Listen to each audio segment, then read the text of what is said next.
Hi and welcome back to my channel. My name is Nyambura and this is 100 on Books. If I sound like I am running, it's because this is the second time I'm recording this video and yeah, my device is just like, boo, we're not gonna release that and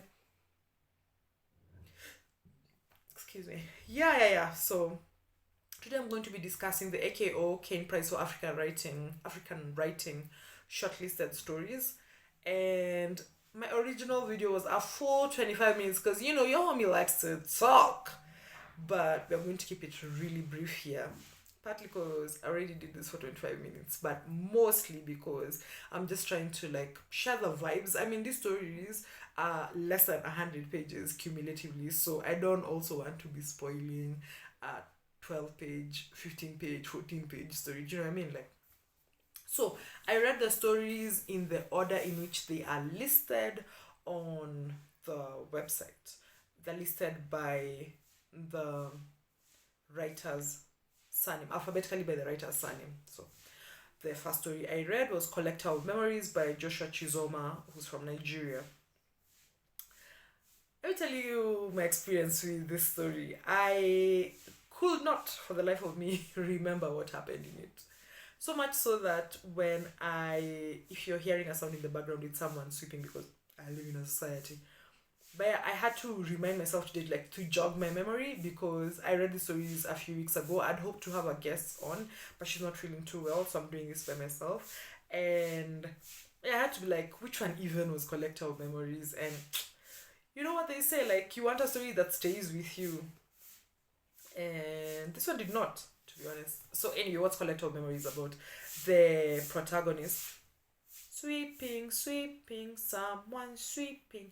Yeah, the protagonist is this young woman who has like a big family secret revealed to her, which really makes her question who she is, where she's from, and all of those things. And while this is happening, she's also going through a bit of a rough patch with her lover, who she lives with. And yeah, so these two things are coming together at the same time. Her mother is also very ill, and yeah, so she's in a maelstrom, so to speak.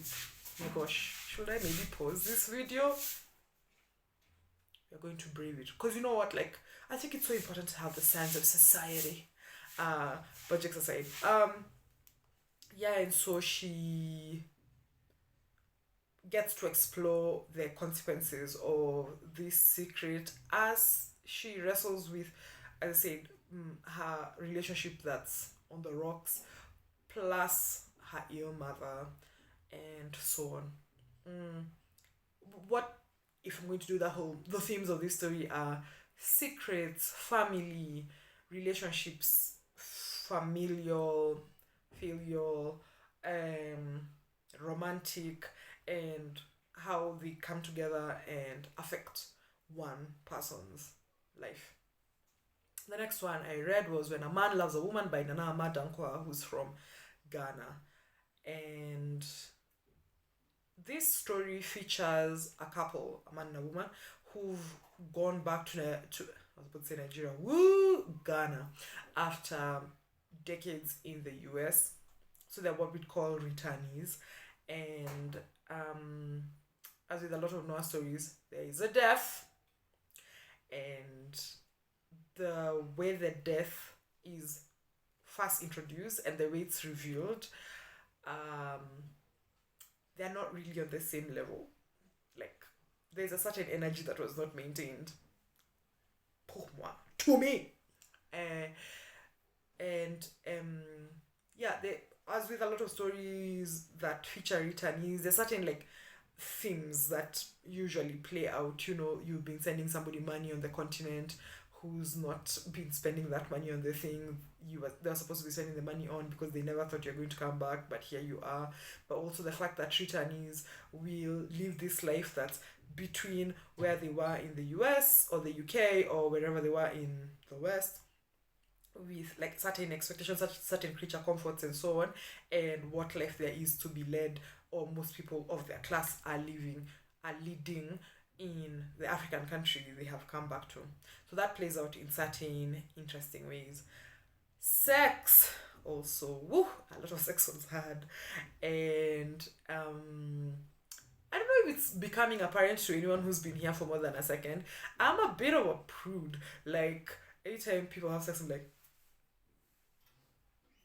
not in a romance, but also I go in expecting some smart in a romance novel or whatever. But like in regular stories, I'm just like, as Kenyans would say, you're doing bad manners. Uh, but yeah, the way the story ends for me was honestly a bit quite unsatisfactory. And going back to the sex bit, a lot of the man's frustrations in this universe have to do with his sexual performance. And honestly, I don't say this lightly. I wish people would just open their mouths. Like, just open your mouth and be like, I'm feeling a way about the fact that redacted, because maybe would we have stories if that happened. Next story I read was A Double Edged Inheritance by Hannah Giorgis. This is another returnee story. Not quite returnee because our protagonist doesn't quite come back, but she spends a significant period of time in Ethiopia. Hannah Giorgis, I forgot to mention, is Ethiopian. She spends quite a significant amount of time in Ethiopia, which is the site of a not insignificant part, not insignificant amount of the story, because at the beginning of the story, our main character's mother is forced into exile in the US, which is where the protagonist is born.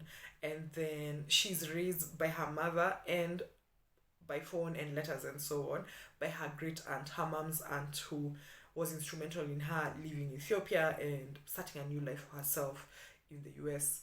And the story has a lot to do with, again, as with collective memories, family, notions of our stories of origin, family secrets, and how they play out in the adult lives, in the lives of adult children. um I usually have a problem with diasporic stories, to be honest. Like, I'm not gonna lie, I feel a way about a story where the West is positioned in a certain sort of way, and um and Africa is the site of the drama that impedes on their lives.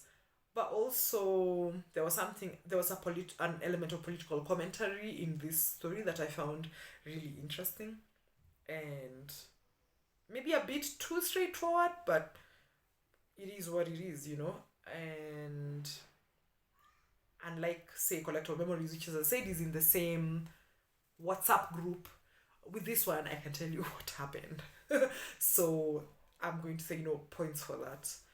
Then, if you see my hands, it's because I'm scrolling down. And my computer is to the side. The computer that I use to record the 25 minutes that you're never going to be able to watch, because I'm not going to be able to watch them either. But technology, am I right?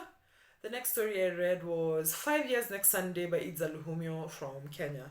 It was originally published and actually won a short story prize, the Short Story Day Africa Prize in 2020. But for someone who says they're an Idza Luhumyo stan, somehow I never did read it. It was one of those times when I even download the story, or like I mark it, send it to my pocket and so on, and do not get around to reading it. And this is a common theme for me, actually, because, for instance, Brittle Paper and them, but like a bunch of African publishers will every so often release free anthologies. Like, no one's charging you a shilling to read them. Then I download the PDF, I put it there, I even put it in a folder, I put it on my Google Drive so that, whatever happens to my device, I'll still have access to it. Etc. Sorry. And then I don't get around to reading it. So this is one of those ones. So this is the first time I'm actually reading it. And in this story, we follow a young woman. Actually, it's only now hitting me that all the stories center around women and girls. We love feminism. Uh, but a young woman. I didn't quite get an accurate reading of her age, so I'm going to say like a girl or young woman who whose hair has the ability to like bring rain to her community, but also like if her hair is cut, it's going to be torrential rain. It's not just going to be like, some showers here and there. So she's not cut her hair in a long time. Hence the title of 5 years next Sunday, as in her hair will be 5 years old next Sunday. And so during this time, when there's not been rain, as you can imagine, there's like a famine of massive proportions in this community, and the people who are selling water have so much power because water is life. And so a white man, this story in my imagination anyway was set along the Kenyan coast. A white man sort of becomes obsessed with her. One some people might say enamored, I'm gonna say obsessed with her, and basically like insinuates himself in her life, and then also starts to give gifts to her family and money and all of those things that really shift her relationship with her family. Family is another big theme here, right? From people who are essentially like, they would ostracize her to her being like the center of her family because she is a cash cow. She's a golden goose, so to speak. And in the process, she starts to interact with a white woman who's like the white man's associate. And I thought this was going to turn into like a sapphic thread in the story, but that's not quite what happened. You need to read the story to find out what happened. It ends on a very interesting note. This is Idza can write, so very well written. I know I haven't said this about the other stories, but I should also say that When a Man Loves a Woman is really well written. I wasn't in love with the execution, but the language is really good. And so for me, it's a story, as I said, like there are these themes of like family and gender and race also, which comes up in the next story I'm going to talk about, the last of the five, the last one I read of the five, called the Labadi Sunshine Bar. But the way in which white cishet men especially can come and like append families and communities and so on, but also the way in which Africans have found ways to essentially marshal white guilt or white what's the word I'm looking for, like entitlement and so on, for their own ends. And yeah, this story is interesting on a lot of those levels. So as I said, the last of the five stories I read was the Labadi Sunshine Bar by Billie McTernan, who's from Ghana. This story, I mean, like big themes: sex work, race, labor relations. So you're going back to sex work, and yeah, like gender also. Because our protagonist is a young woman who's come from a small town and moved to Accra, the capital of Ghana, to work as a sex worker. And of course, she's also working like in a front business, like as a bar hostess. Actually, like in Kenya, some like affinity groups for sex workers call themselves like bar hostesses association and so on and so forth, because a lot of women especially, I'm just going to talk about women in this regard, of course not all sex workers are women, but a lot of women who work as sex workers also work as waitresses and bar hostesses, as they would be called.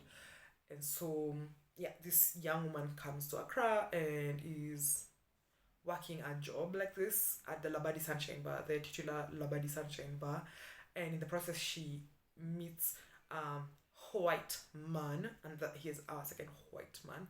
And yeah, she is going through a tough time because the madam expects her to be paying rent and sorry, and like a commission on, like to be paying a portion of her earnings, and that's not happening. So she's in a tight position, but the madam also has a relationship with a man who acts as her benefactor. And so both of them really are navigating these a certain sort of relationship with men, but from different points, age wise and power wise and resource wise and so on. And that really shows up in the story. The noir element, because this was published in Accra Noir, which is published by Akashic Books in the US. The noir element was really beautifully rendered because it wasn't like on the nose, but like it was one of those times when you're like, ooh, I see what happened there. And yeah, so I quite enjoyed this. So I want to have like some final thoughts and wrap this up. Three of these stories were published by Akashic Books. One, the A Double-Edged Inheritance, was from Addis Ababa Noir, and then the Labadi Sunshine Bar and When a Man Loves a Woman were from Accra Noir. And I've read the noir series that's set in Nairobi Noir. I wasn't crazy about it, so inshallah, these were like the best of the stories from the noir collections in those cities, or maybe they were all good. Who knows? Like, not I. But yeah, I came away from the three noir stories really asking myself, as I did with Nairobi Noir, what does noir mean? I mean, like, I know what the definition is, but also like really asking myself, like, all of these stories are playing out in different ways. What does noir mean? The other thing for me is, as I said, like, it really stands out to me that these stories center women and girls, because it leads to certain stories, stories that are not about gender, TM, but for which gender is a not insignificant feature. In the longer video, the one nobody will ever watch, I had many thoughts. But I'll end this with saying that obviously, like, I have a ranking in my head. Number one is Idza Luhumyo, we stand in this house. Then Billie McTernan's story, and I'd say A Double-Edged Inheritance and When a Man Loves a Woman are tied for third, and fifth is Collector Memories, which, as I said, I couldn't even remember. Lastly, my friend Gatweri and I, every so often, have and by every so often I mean we did this last month, and we're like, why not do this monthly? Although I did have a similar thing in January. Now let me talk about the thing. We intend to have a monthly reading where we read like a short story that's in the public domain. The first story we read at the beginning of the year for my birthday was Tekayo by Grace Ogot. Then last month in June we read we read Jambula Tree by Monica Arachdenyeko, which was actually I'm gonna say a winner of the Caine Prize. And then this month we are going to be reading 5 Years next Sunday by Idza Luhumyo. It's open to all. If you're interested in coming to read with us, the way we do this is that we take turns to read, and depending on how many we are, we could read like a page a piece or 2 pages a piece. We could read, say, a page and a half, because also not everybody on the call is going to be reading. Some people are just there to listen and vibe, and then usually afterwards we'll talk about the story, our thoughts, and we'll also usually build like a collaborative playlist that's about, like, the vibes that the story brings up for us. I'm going to post a link downstairs to this month's reading, so join us so we can all read 5 Years next Sunday together. Although, of course, you're welcome to read the story by yourself and then read it again with the group and share your thoughts. I'll also post a link to the Caine Prize stories so you can read them if you haven't already. And I'd really, really love to hear your thoughts on the stories once you have read them, or if you've read them already. That's it from me. Thank you so much for watching. Please like, share, subscribe, comment, and all the good things. And I'll be seeing you soon. Bye.